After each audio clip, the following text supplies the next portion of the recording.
ታደሰ እባላለሁ። የወረዳ 4 የስራ አስኪያጅ ጽሕፈት ቤት ኃላፊ ነኝ። እንደሚታወቀው ስራ አስኪያጅ ጽሕፈት ቤት ራሱን ጨምሮ እንደ ጽሕፈት ቤት የሚሰራቸው ስራዎች እንዳሉ ሆኖ ደግሞ ከስሩ የሚያስተባብራቸው ጽሕፈት ቤቶች አሉ ማለት ነው። አንደኛው ጽዳት ጽሕፈት ቤት እና ሲቪል ምዝገባ ጽሕፈት ቤት ነው። ከዛ ባሻገር ደግሞ እንደ ተቋም የቅንጅታዊ አሰራሮችን እና የመልካም አስተዳደር ስራዎችን በጋራ እንሰራለን ማለት ነው። ስራ አስኪያጅ ጽሕፈት ቤት በአመቱ ዘርፈ ብዙ ስራዎችን ስንሰራ ቆይተናል። ከዚህ ጋራም ተያይዞ በተለይ በወረዳችን ሰፊ ስራ የነበረው ከወንዝ ተጋላጭ የነበሩ አካባቢዎች ነበሩ። እሱም አንዱ የልማቱ ያመጣው ትሩፋት በዚህ አጋጣሚ እነሱንም ለማስተናገድ ሞክረናል ማለት ነው። አጠቃላይ በ7 ቀጠናዎች ላይ አባወራና እማወራ 29 የቤተሰብ ብዛት 170 የሚደርሱ ሰዎችን ሙሉ ለሙሉ በጎርፍ ተጋላጭ የነበሩ ህብረተሰብን ስራ የሰራንበት ሁኔታ አለ ማለት ነው።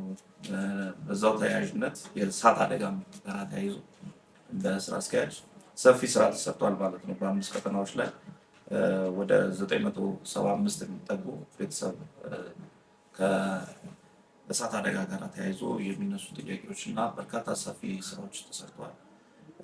የመብራት ችግሮች ነበሩ። እንደሚታወቀው በወረዳችን ላይ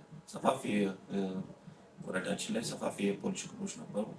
ከዋና መስሪያ ቤቱ ጋር በመነጋገር ክፍለ ከተማውም ጋር በመነጋገር ወደ 91 የሚጠጉ ፖሎችን ተጻጽፈን አምጥተን ስራ ተሰርቷል ማለት ነው። የስልጠናና አጠቃላይ እቅዶች እንደ ስራ አስኪያጅ ሰፊ ስራዎች ተሰርተዋል ማለት ነው። በመንግስት ጎርፉ እሱ ላይ ብዙም አልሄድም። አጠቃላይ ግን የአረንጓዴ አሻራን ለማድረግም ከፍተኛ ስራ ተሰርቷል እንደ ስራ አስኪያጅ ወደ 75 የሚጠጋ።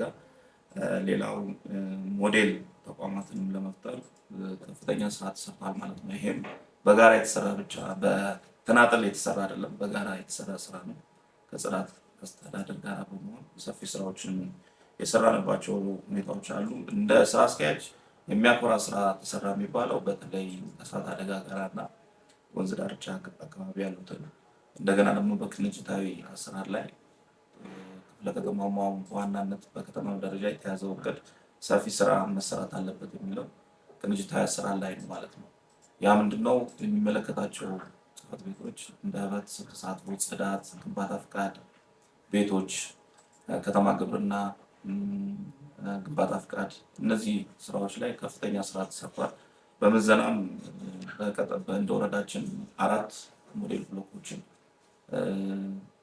በመያዝ ከፍተኛ ስራ የሰራንበት ሁኔታ አለ ማለት ነው።